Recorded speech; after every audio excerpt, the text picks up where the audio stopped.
Good morning बच्चों। कक्षा 11 विषय जीव विज्ञान। देखो, हमने जो कोशिकांग यहाँ पर देखे थे, कोशिकांग, और उस कोशिकांग के अंदर हमने क्या देखा, यानी एक तो देखा हमने यहाँ पर अंतःद्रवी जालिका, और दूसरा हमने कौन सा पढ़ा, माइटोकॉन्ड्रिया।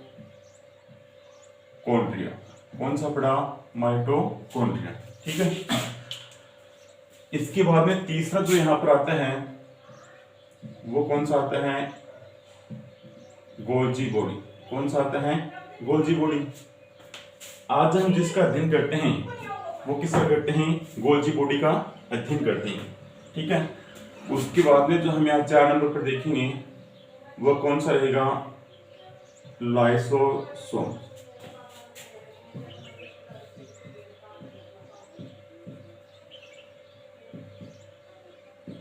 किसके बारे में देखेंगे, लाइसोसोम के बारे में देखेंगे। तो फिलहाल जो टॉपिक हम यहाँ पर देखे हैं वो कौन सा है, गोल्जी बॉडी का है। लिखते हैं इसके बारे में, यानी गोल्जी बॉडी।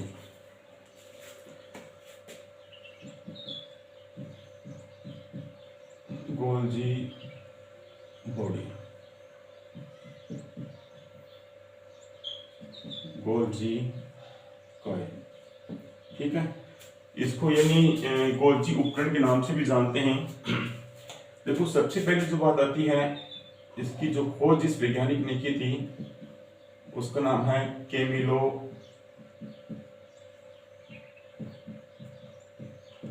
गोल्जी। उसका नाम क्या है, कैमिलो गोल्जी। ठीक है। देखना ध्यान से कि जैसे हमने देखा कि ये कोशिका है, इसके अंदर ये जैसे हमने देखा केंद्रक है, यहाँ पर ये जो होता है यहाँ पर इसको अंतःद्रवी जालिका बोलते हैं। ठीक है। और इसी अंतःद्रवी जालिका के द्वारा जैसे यहाँ पर संरचनाएं यहाँ पर देखने को मिलती हैं, इसको बोलते हैं गोल्जी काई। गोल्जी काई यानी कहने का मतलब है कि इसी एंडोप्लाज्मिक रेटिकुलम से, यानी इसी अंतःद्रवी जालिका के द्वारा, यानी कहने का मतलब ये है कि अंतःद्रवी जालिका के द्वारा किसका निर्माण होता है, गोल्जी काई का निर्माण होता है। ठीक है। अब हमने कह दिया कि इसकी खोज करने वाला वैज्ञानिक कौन था, कैमिलो गोल्जी। ठीक है। इस गोल्जी काई के अंदर 3 संरचनाएं पाई जाती हैं, यानी 3 संरचना पाई जाती हैं। एक का नाम है सिस्टनी, दूसरी जो संरचना जो होती है वो क्या कहलाती है, वेसाइकल, और तीसरी जो यहाँ पर है वो कौन सी है, यूबुल्स। ठीक है। कैसे संरचना इस प्रकार से बन रही है।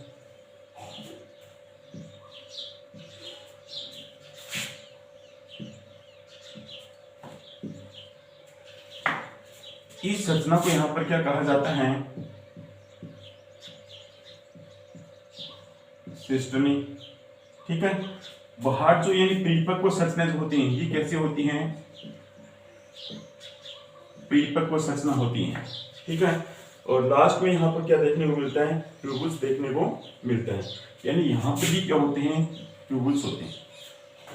तो हमने क्या बता दिया कि इसकी खोज यहाँ पर जिस वैज्ञानिक ने की थी उसका नाम था कैमिलो गोल्जी।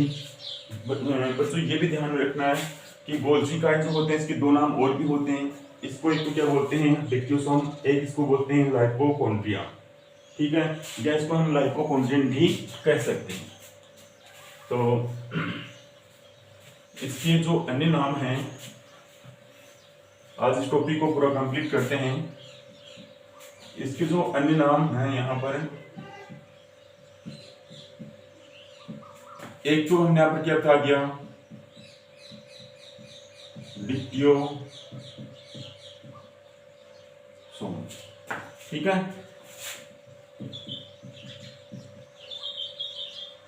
डिक्टियोसोम। लाइपोसोम। ठीक है, दूसरा जो यहाँ पर नाम है इसको बोलते हैं लाइपोकॉन्ड्रियन। क्या बोलते हैं? लाइपोकॉन्ड्रियन। ठीक है, हालांकि ये जो पर्सन है यहाँ पर ये नहीं, दोनों के दोनों यहाँ पर जो बनते हैं, जैसे हमने बता दिया कि इसके नाम कई बार ये इस प्रकार से पर्सन आता है, जैसे लाइपोकॉन्ड्रियन, लाइपोकॉन्ड्रियन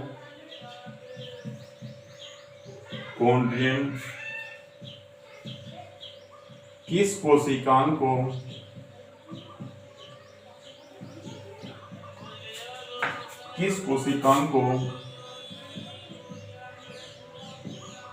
कहा जाता है? लाइपोकॉन्ड्रियन किस कोशिकांग को कहा जाता है? इसमें से ऑप्शन दे देते हैं, माइटोकॉन्ड्रिया,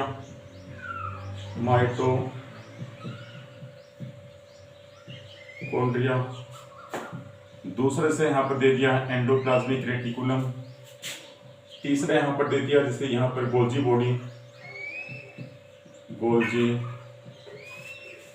और 4 नंबर पर ऑप्शन कोई भी देते हैं जैसे राइबोसोम दे दिया। यानी पर्सन जो यहाँ पर पूछा जाता है इस प्रकार से। ठीक है, यानी लाइपोकॉन्ड्रियन किस कोशिकांग को कहा जाता है, और यानी इस प्रकार से आपको यानी ऑप्शन देते हैं, तो आपको आंसर आपका क्या रहेगा? Golgi body. ठीक है, उसी प्रकार से यहाँ पर नाम आता है डिक्टोसोम, यानी डिक्टोसोम किस कोशिकांग को यहाँ पर कहा जाता है, तो आप क्या बता दोगे? यानी गोल्जी बॉडी को ही कहा जाता है। ठीक है, तो जहाँ तक हो सकता है आपको देखना है, यानी जिसके एक उसकी खोज, यानी याद रखना, एक उसकी खोज और एक इसके यानी जो अदर्स नेम जो आते हैं, यानी दूसरे जो नेम आते हैं उसको यहाँ पर क्या कहा जाता है, यानी पर्सन इस प्रकार से पूछ लेते हैं इसके अंदर।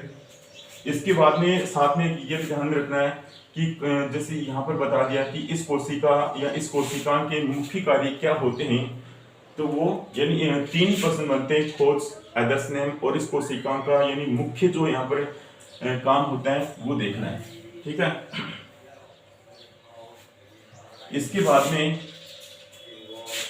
देखना है यह कोशिकांग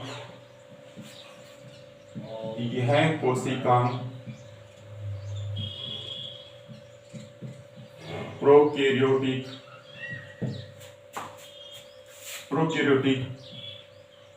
कोशिका में एब्सेंट होता है। कौन सी कोशिका में एब्सेंट होता है? प्रोकैरियोटिक कोशिका में एब्सेंट होता है। ठीक है, देखो 2 प्रकार की कोशिकाएं होती हैं, एक तो होती है प्रोकैरियोटिक, एक कौन सी होती है? यूकैरियोटिक। तो यहाँ पर प्रोकैरियोटिक कोशिका जो होती है वो आकार में कैसी होती है? छोटी होती है, जबकि यूकैरियोटिक कोशिका आकार में कैसे होती है? बड़ी होती है।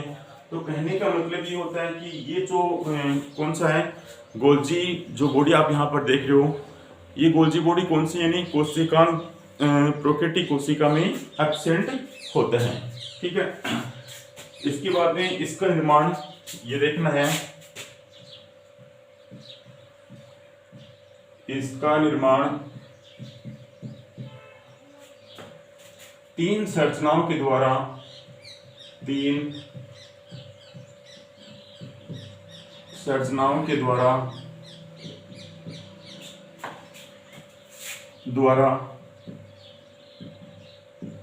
होता है। और वो 3 संरचनाएं कौन कौन सी होती हैं? एक का नाम आपने बता दिया सिस्टर्नी, दूसरा नाम आपने यहाँ पर क्या बताया, हमने समझाया था इसके बारे में, वेसाइकल, और तीसरी संरचना जो होती है इसको क्या बोलते हैं? ट्यूबुल्स। क्या बोलते हैं? ट्यूबुल्स। ठीक है, सबसे छोटी जो संरचना जो होती है यानी गोलाकार एवं छोटी संरचना, यानी गोलाकार और कैसी संरचना होती है? छोटी संरचना होती है। ठीक है, अब डायग्राम के द्वारा हमने देखा था कि जैसे संरचना इस प्रकार से बन रही है, तो इसका मतलब क्या है? इसका मतलब ये होता है सिस्टर्नी। ठीक है, सिस्टर्नी के बाद में क्या बनती है? वेसाइकल, और वेसाइकल के बाद में क्या बनती है? यानी सबसे पहले जो छोटी संरचना जो होती है वो कौन सी होती है? ट्यूबल्स के द्वारा किसका निर्माण हुआ, वेसिकल का, और वेसिकल के द्वारा किसका निर्माण होता है, यहाँ पर सिस्टर्नी का निर्माण होता है। अब आगे देखते हैं गोल्जी बॉडी के कार्य।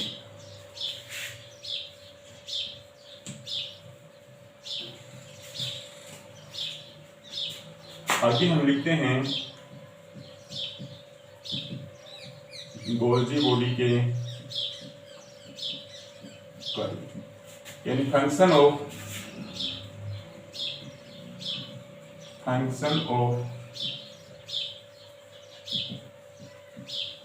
Golgi body. ठीक है, किसकी कार्य है, यानी गोल्जी बॉडी के यहाँ पर कार्य हम देखते हैं। सबसे पहले जो कार्य यहाँ पर आता है, इसका मुख्य कार्य यानी सेक्रेशन का होता है, श्रावण का होता है। सबसे पहले हम क्या लिखते हैं, इसका मुख्य कार्य सेक्रेशन,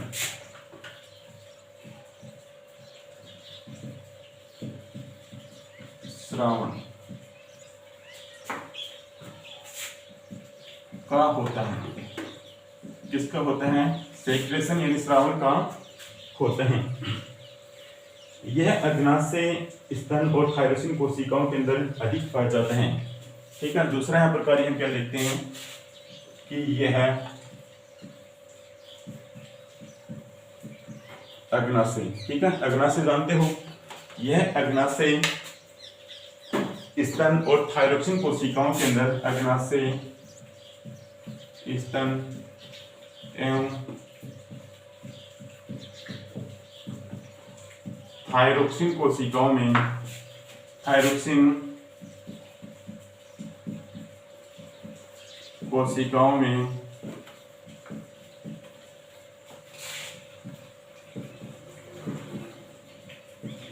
अधिक पाया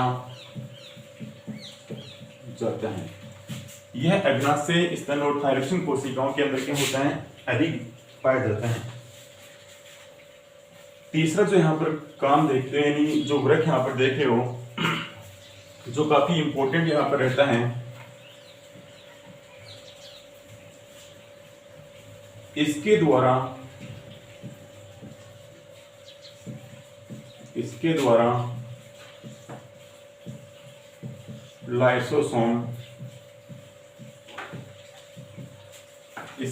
लाइसोसोम का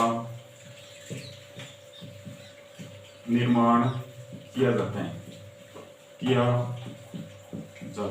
ठीक है, यहाँ पर ये इंपॉर्टेंट रहता है कि यानी कौन सी कोशिकाओं के द्वारा लाइसोसोम का निर्माण किया जाता है। तो यानी गोल्जी बॉडी के द्वारा किसका निर्माण किया जाता है, लाइसोसोम का निर्माण किया जाता है।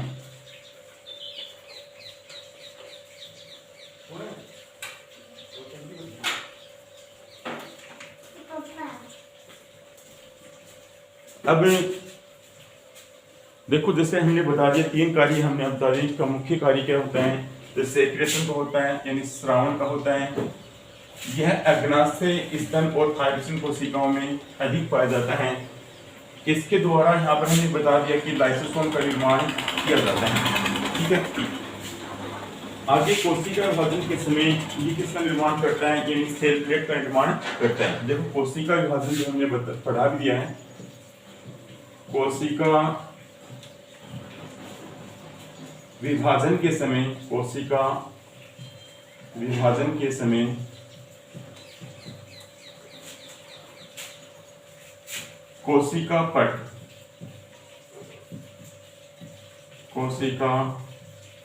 पट, इसको इंग्लिश में क्या बोलते हैं, सेल प्लेट।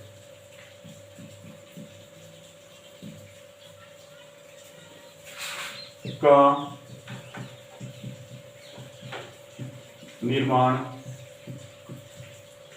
करते हैं।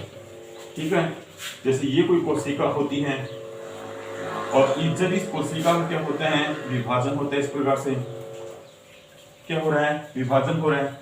तो देखो, विभाजन के दौरान यहाँ पर क्या होता है कि बीच में यहाँ पर जिस प्लेट, यानी जो प्लेट यहाँ पर बनती है उसको बोलते हैं कोशिका पट बोलते हैं। और उसका निर्माण यहाँ पर जिसके द्वारा किया जाता है वो कौन सा होता है, यहाँ पर यानी गोल्जी बॉडी के द्वारा किया जाता है। ठीक है, इसके बाद में क्या आता है, एक्रोसोम का निर्माण जो होता है, यानी ये भी काफी इंपॉर्टेंट है। एक तो ये वाला इंपॉर्टेंट रहेगा और ये जो 5 नंबर का हम यहाँ पर लिख रहे हैं ये भी इंपॉर्टेंट रहेगा। ठीक है,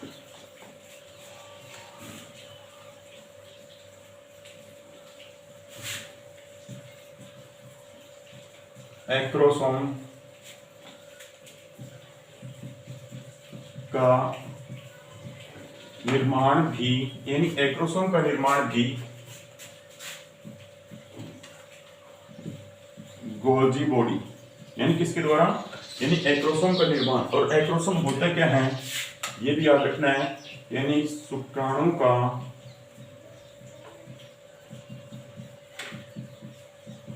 शीर्ष भाग। ठीक है, शुक्राणु का शीर्ष भाग क्या कहलाता है, एक्रोसोम कहलाता है। एक्रोसोम का निर्माण भी गोल्जी बॉडी के द्वारा किया जाता है। ठीक है, यानी एक्रोसोम का निर्माण भी किसके द्वारा किया जाता है, गोल्जी बॉडी के द्वारा किया जाता है। और ये एक्रोसोम हमने बता भी दिया है, यानी कौन सा भाग होता है, यानी शुक्राणु का शीर्ष भाग होता है। अर्थात जो संरचना, जैसे शुक्राणु की संरचना आपने अगर देखते हो तो इस प्रकार से बनती है। ठीक है, और ये इसकी पीछे क्या होती है, टेल। तो ऊपर वाला जो शीर्ष भाग जो होता है इसको क्या बोलते हैं, एक्रोसोम। कौन सा बोलते हैं, यानी एक्रोसोम यहाँ पर कहते हैं, यानी शुक्राणु का शीर्ष जो भाग जो होता है उसका निर्माण भी किसके द्वारा होता है, गोल्जी बॉडी के द्वारा ही होता है।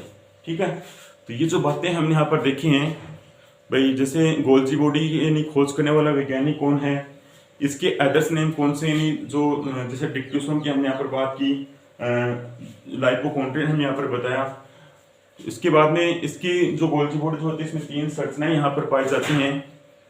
और लास्ट में हमने कौन सा टॉपिक देखा कि जैसे गोल्जी बॉडी के कार्य, फंक्शन ऑफ गोल्जी बॉडी, इसका मुख्य कार्य क्या होता है, सेक्रेशन का होता है। यह अग्नाशय स्तन और थायरोसिन कोशिकाओं में क्या होता है, अधिक पाया जाता है। तीसरा जो यहाँ पर काफी इंपॉर्टेंट रहता है, इसके द्वारा लाइसोसोम का निर्माण किया जाता है। कोशिका विभाजन के समय सेल प्लेट या कोशिका पट का निर्माण करता है। एक्रोसोम का निर्माण भी किसके द्वारा होता है, गोल्जी बॉडी के द्वारा ही होता है। ठीक है, तो आज की क्लास के अंदर बच्चों इतना ही करते हैं, बाकी बातें हम कल करते हैं। कल पढ़ते हैं हम किसके बारे में, लाइसोसोम के बारे में।